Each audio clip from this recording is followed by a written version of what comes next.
What up, my social media family? It is your favorite realtor, Josh Brown. And today, as you guys know, it is Tips Tuesday. And I want to make sure, that I keep you guys, ongoing when it comes to these tips, because everybody likes tips, especially when you're buying your first home. So today I'm going to have 5 tips that home buyers make that are bad, 5 mistakes that home buyers make. That's going to be the video for today. So, if you guys are definitely first time tuning into my channel, I work with Caldwell Banker. I am your favorite realtor, and I'm here to give you guys tips and tricks. So thank you for following, like, and subscribe to your boy's channel, and let's jump straight into it. So the first tip that I'm going to have for you guys is to get pre-qualified. 9 times out of 10, most home buyers, they think that, by not getting pre-qualified, that they can go look at homes and things of that sort. But when you get pre-qualified, it gives you a good idea of where you need to stay when you're looking at certain price points. Yeah, you can go out and look and say, I just want to see this, I just want to see that. And if that's the case, just go to an open house. As an agent that, works with a lot of home buyers, the first thing, I try to tell my home buyers, if you guys just want to get a feel for what it is like to just go look at a home, just go to an open house. There's always tons of open houses that you can go to just to check out and see what it's like to actually look at a home. But the reason we say get pre-qualified, because you don't want to just be looking at something that you think you can afford when in reality you can't afford it. And that's the last thing I want as your agent, is to set you up for failure. And the good thing about, getting pre-qualified, even if you can't qualify for a home, it's always good to get pre-qualified or try to see what it takes for you to get qualified. Your lender, when they go look at your credit, they're going to look at your credit, and let's say you have a 480 credit score. They're going to tell you what you need to do in order to get to where you need to be. Sometimes it's not as hard as you think. Most people don't really understand what it takes to get pre-qualified, or what even the qualification criteria is. You think that just because you have something on your credit that's been sitting there for 5 or 6 years, that may have fell off, or you may just need to pay a little bit down to get you up to that threshold to where you can buy a home. And that's the good reason why we always try to tell our clients, get pre-qualified first. It will give you a great understanding of where you need to be. That is really the most important thing.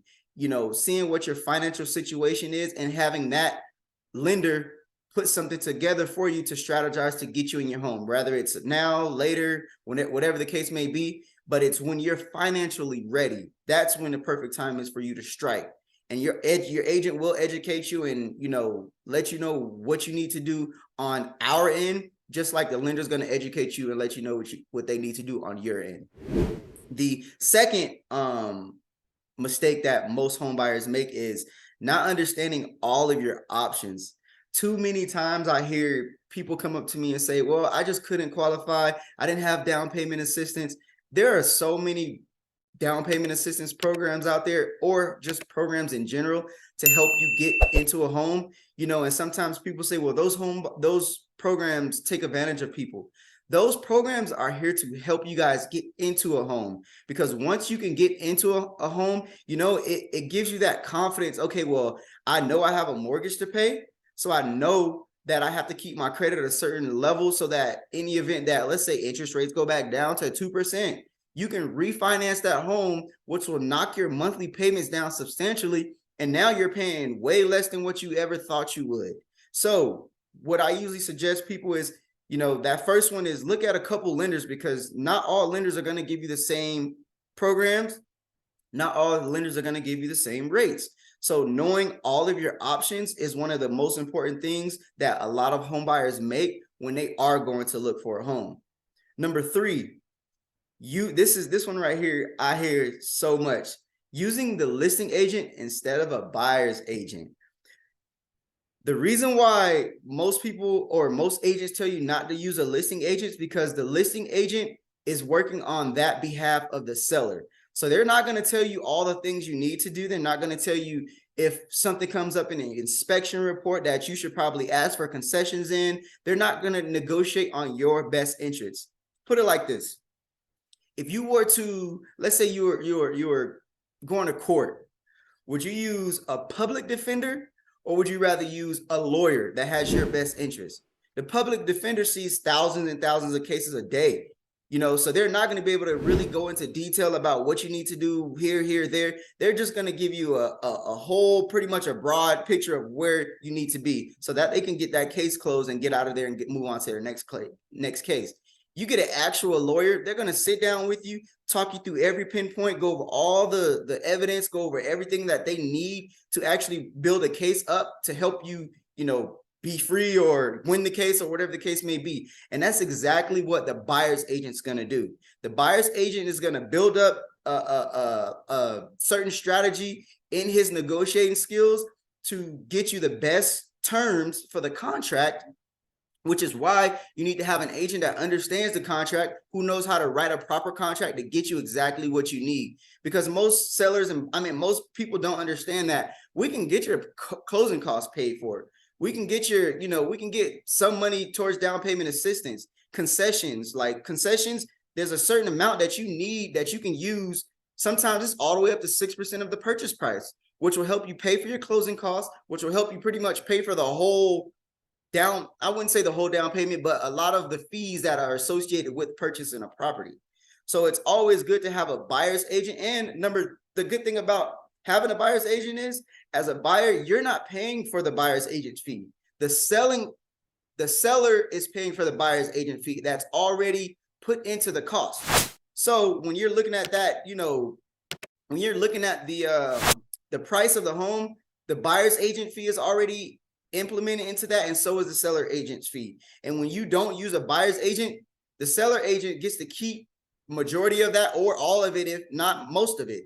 So it's always good to have somebody that can advocate for you on your best interest. So that's going to be number 3, is don't use a listing agent. Use a buyer's agent, because it's not going to cost you anything. And we will work hard to get you every dime that we can, if there's anything wrong with the property. Because I've had people go buy properties that use a listing agent and the appliance were 15 years old. So in my, as your buyer's agent, I'm going to make sure I let you know, hey, these appliances are most likely going to go out. So what I'm going to do is I'm going to get you some concessions so we can get you new appliances. That's, at the end of the day, that's what the buyer's agent is going to do. We're going to look into every detail, minute detail, to get you the best deal. And at least for me, that's what I do as a buyer's agent. So, if you're ever looking for a buyer's agent in Colorado, I'm your boy. But that's what a good buyer's agent is going to do. Okay.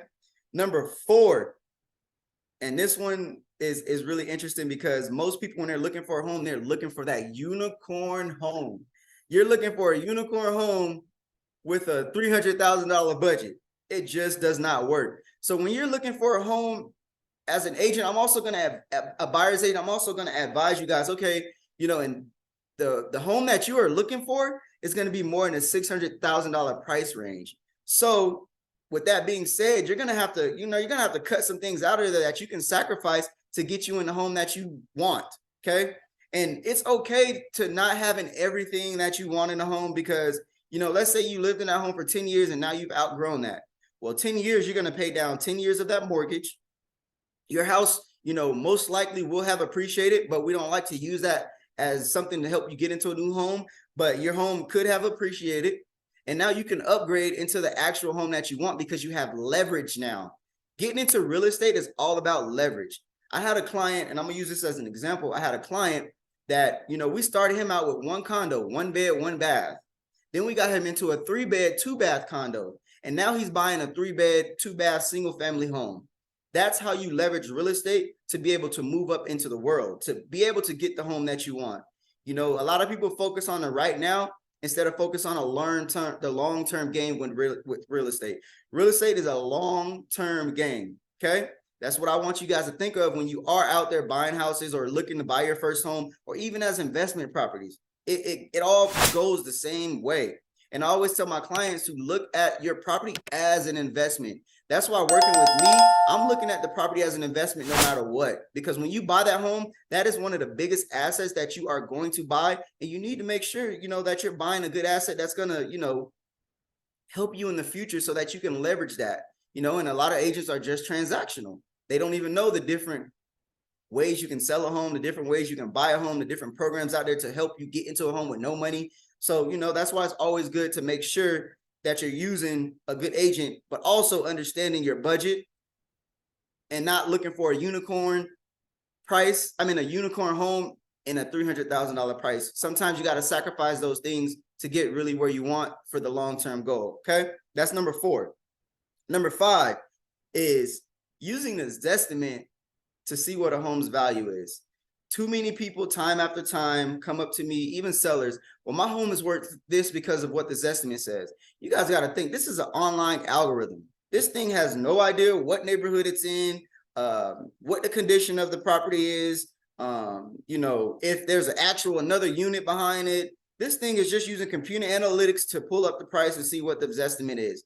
It's okay to look at it as a ballpark, but if you really want to understand what the value of a home is, and this also leads back to my number 3, while choosing the right agent, because the agent will be able to run the comps on the property and let you know, hey, this house is overpriced. No, this house is a good deal. We definitely should move on it right now. So that's why it's not really good to look at the Zestimates. I mean, for pictures and stuff like that. And you guys got to think, Zillow, over the past couple years, they don't even buy homes anymore. They used to buy homes off the Zestimate. They don't even buy homes anymore off the Zestimate because they lost over $400 million. So did Redfin, so did all these other big companies that, people will try to use to try to say what the value of a property is. When in reality, you need to look at the agent, because the agent is going to be the one that tells you, we're in this market every day. We are here to help you guys. We're not here to take advantage of you. We're not here to, say, well, you should buy this house right now. No. As your agent, all of these mistakes that I'm talking about, an agent can help you avoid. I'm not here to make you buy a home today. I'm here to help you strategize to getting in your home, whether it's today, tomorrow, 10 years down the road, 5 years down the road. The ultimate goal is just getting in a home to ease your life. Like, imagine just having a home that you're forced to save money in now. You're not just paying rent to somebody, and if it's not feasible for you to buy a home at the moment, don't buy a home. Don't do it. And you hear me telling you guys this right now. It's all about your financial situation and where you are at in life to be able to accomplish the goals that you want. And that's what I'm here to do. I'm here to just help you guys get to where you need to be when it comes to buying and selling homes. As your buyer's agent, I'm a best advocate for you. As a listing agent, I'm going to best advocate for you. But you need to know some of these things so that when you are going into buying a home, and instead of doing it yourself, you can have somebody behind you that's going to fight for every dollar for you. And that's what I'm here to do. So guys, these are 5 mistakes that home buyers make all the time. And I just kind of wanted to bring you guys this information so that, when you do look for a home, you guys can leave a comment below. You can DM me, you can jump on my calendar, whatever the case may be. And I'm always here to give you guys, game, man. At the end of the day, it's all about leverage in real estate, and it's all about understanding where you're at in life to be able to get to where you need to go. So, that's all I got for you guys today. Stay tuned for my next Tuesday. I'll bring you guys some more tips. But guess what, man? This is your favorite realtor, Josh Brown. Don't forget to like and subscribe to the channel and click that subscribe button, man. I need to get some more subscribers up in this joint. But man, thank you guys again for coming to my channel, and have an excellent rest of your week. Over and out.